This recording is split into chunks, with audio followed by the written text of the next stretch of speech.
জনাইছো আমি তেখেতক আসন গ্ৰহণ কৰিবলৈ জনাইছো লগতে আসন গ্ৰহণ কৰিবলৈ জনাইছো আমি জনতা মৰিগাঁও জিলাৰ সামৰণি সভাপতি প্ৰাঞ্জিত হাজৰিকা দেৱক আমি দায়িত্বত আসন গ্ৰহণ কৰিবলৈ জনাইছো মায়া মণ্ডলৰ বিভাগৰ আহ্বায়ক আমি দায়িত্বত আসন গ্ৰহণ কৰিবলৈ জনাইছো আমাৰ ভাৰতীয় জনতা যুৱ মৰ্চাৰ সামাজিক মাধ্যম বিভাগৰ আহ্বায়ক কৃতিকমল দাস ডাঙৰীয়া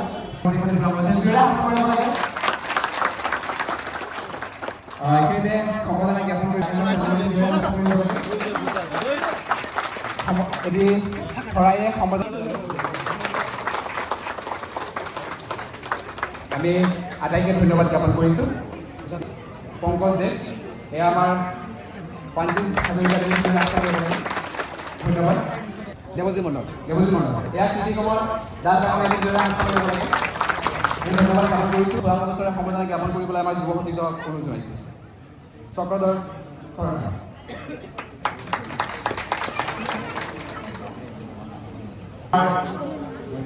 মায়া মণ্ডলৰ সম্পাদক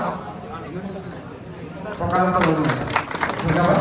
আমি ইয়াৰ পিছত সম্বৰ্ধনা জ্ঞাপন কৰিবলৈ আমাৰ যুৱ মৰ্চাৰ মায়া মণ্ডলৰ উপ সভাপতি হীৰকজ্যোতি শইকীয়াক অনুৰোধ জনাইছোঁ আমি ইয়াৰ পিছত সম্বৰ্ধনা জ্ঞাপন কৰিবলৈ অনুৰোধ জনাইছোঁ এয়া উপস্থিত আমি উপস্থিত মৰিগাঁও জিলা যুৱ মৰ্চাৰ উপ সভাপতি সাধাৰণ সম্পাদক অপূৰ্ব ডেকা ডাঙৰীয়া তেখেতক মঞ্চলৈ আগবঢ়াই দিবলৈ বিচাৰিছোঁ এয়া অপূৰ্ব আমি ধন্যবাদ যিসকল আমাৰ যুৱ বন্ধু মঞ্চৰ পিছফালে আছে আমি আপোনালোকক মঞ্চৰ সন্মুখলৈ যাবলৈ অনুৰোধ জনাইছোঁ আৰু ৰাস্তাত থকাসকল আমাৰ সমাজস্থলীৰ সন্মুখত আসন গ্ৰহণ কৰিবলৈ অনুৰোধ জনাইছোঁ আমাৰ মঞ্চৰ পিছফালে যথেষ্ট সংখ্যক আমাৰ যুৱ বন্ধু আছে আমি আপোনালোকক সন্মুখত আহিবলৈ অনুৰোধ জনাইছোঁ বহুত দেখা পাইছোঁ